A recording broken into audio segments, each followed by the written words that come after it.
Okay, tapos campaign type, sasabihin lang niya anong campaign type, search ba or whatever. Ito yung so far, magkano na yung cost ng campaign, gaano kadaming impression, ibig sabihin, gaano kadaming beses na lumitaw yung ads mo, clicks, gaano kadami yung nag-click ng ads mo, average CPC, magkano yung average na cost per click kada isa na nag-click sa ads mo. So like ito, super taas ng cost per click niya kasi super competitive kasi ng industry niya. Nung tinignan ko yung mga keywords, mataas yung CPC niya. Maabot ng $30 to $60 yung max CPC sa industry niya. So this is okay. And then CTR, ito. Sa CTR naman, click-through rate ng ads. Sa search, ang benchmark namin is 3% internal. Pagka less than 3% yan, so signal sa amin na we need to work on the ads.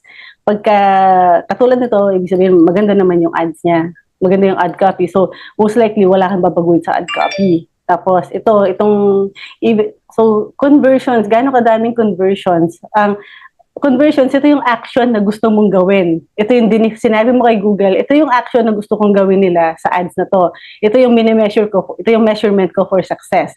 Katulad nito, even though mahal yung kanyang CPC, may conversion naman siya. So, most likely, this is a good campaign. 'Di ba? Pero ito, mababa nga yung CPC, wala naman siyang conversion. So, most likely, may kailangan kang tingnan dito. So, ganun siya basahin. Wala akong conversion in the past, nung September. Wala siyang conversion nung September. Ito, merong 4. So, kailangan lang tong improvement. Ito din, kailangan ng improvement. Ito, most likely, kailangan ng rework kasi wala siyang conversion the whole time, the whole month. Tapos, yan. All conversion, sa conversion, ang pinapakita lang niya dito is yung primary conversion. Remember, may topic tayo about primary conversion and secondary conversion. Primary conversion, ito yung ginagamit ni Google to optimize yung algorithm. Secondary conversion, ito yung mga for example, ang primary conversion mo is to get calls, no? And then, ang secondary conversion mo most likely is pwedeng gano'n sila katagal nag-stay sa website mo or kinontak ka nila through your website or nag-browse sila ng certain pages. Yun yung mga secondary conversion. Pero ang main conversion mo, dito siya lilitaw. Tapos all conversion, yun yung tinatrack niya yung ibang type of actions na sinet mo sa all conversion. And then, conversion rate, ito yung conversion. Ano yung conversion rate mo? So, super effective nito. Ginagamit namin to for reporting and for KPI.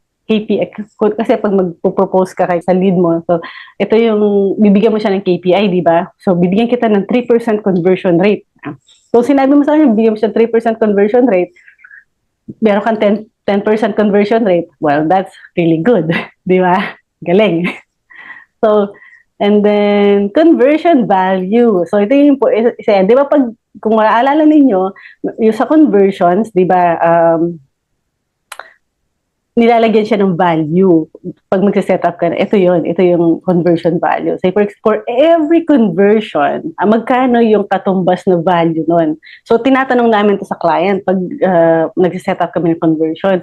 For every time na may magbubook sa'yo ng call, or may tatawag sa'yo, ano yung value dun sa'yo? Pwede niya sabihin. Sabi ng client, ang value dun sa kanya is $500. Kasi yun yung fee niya. So, meron kami for conversion. So, meron siyang 2,000 value. Ang cost lang naman sa kanya is, so, cost niya per conversion is $96, pero $500 ang value. So, I think, kumikita pa rin siya. $500 yung service niya, yung cost kada isang tatawag or magko-convert is $96. So, yun. And hindi pa na-account dito yung lifetime value ng client, ng customer. One time ano lang to. So, kung lifetime value niya, say for example, 3 months, so kumita na siya ng ilang beses, di ba? Sa isang client lang. So, Gets mo ba? Yan. Gusto ko may tanong. Ate, na-gets ko so far up to yung conversion rate na para nakuha yan 10.26 is dinivide 4 divided by 39. Kasi 39 yung ano eh, di ba? Yung clicks. Yun, pag ibabalik mo. Okay. Tama, Clicks. di ba? Yes. Di ba 39? Mhm. Yun ba ko eh, 4 divided by 39, 10.26% lalabas. Ang hindi ko nasundan pa yung sa conversion value. Like yung 2,000, paano nakuha yun? Paano siya nakuha? So, if you remember, dati, meron tayo ditong nag-set tayong conversion, di ba? So, pupuntahan lang natin siya yung sa conversion. So, pag mag-set ka ng conversion, lalagyan mo siya ng value. Kada isang conversion, ano yung value nun sa'yo? So, for this particular client, a single conversion, yung monetary value niya is $500. Kaya, meron siyang 4 conversion, multiply by 500, kaya meron siyang 2,000. Okay. So, ang question ko now na second is, nasa-set yun doon, pwede ba siya mapa-appear as a column dyan? Hindi siya. I think hindi siya. Okay. So, Okay. naglo-load lang. Ayan. So, ito yan, calls from ads. Ayan. Ito yung mga primary conversion niya. So, kung i-edit natin to, tingnan natin yung ano niya. Ayan, meron siyang value na 1,000. Ayan.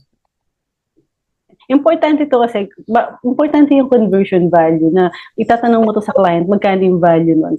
Dahil gusto mong makita na magkano yung dinadala mo revenue sa kanya. Tsaka, isa din parati kong tinatanong, lifetime value. Importante yung lifetime value ng client. Kasi, for example, no, isa lang ang nag-book sa kanya, isa lang ang tumawag. Pero ang lifetime value naman pala nun is 1 year. So, kahit isa lang yun, ang cost per conversion niya, kunwari, is $300. Kahit isa lang yun, yung kikitain naman niya doon for 1 year. So, it's still profitable. Yes. Diba? Tama. Yun. Kasama pa doon yung ibabayad niya sa'yo. Yes, oo nga. Iwalay pa kayo. Maganda. I guess ang question ko here is, saan makikita yung 500? Kasi, di ba, tignan natin dito, 1,000 din. Baka sa 1,000? ibang Sige. Sa ibang campaign? So, ito pa pala yun. So, kung gusto mo makita, anong type of conversion, no? Related sa tanong mo, anong type of conversion? Click mo yung segment. Conversion action. Okay. Conversion action. Tapos, makikita natin doon, ito. So, ito yung calls from ads daw. Meron siyang tig 1,000. Okay, so mali ako. Okay. Tig 1,000 yung value. Meron siyang calls from ads na dalawa. Meron siyang dalawang call from website. Tsaka, meron din siyang website. Website visit is secondary conversion kasi kita mo, nasa all conversion siya. Ayan, ito yung secondary conversion. Tapos, other engagement, nasa all conversion sila. Ayan. So, yun. So, 1,000 pala siya. Ayan. Alright. So, cool. bale, Good question. Salamat.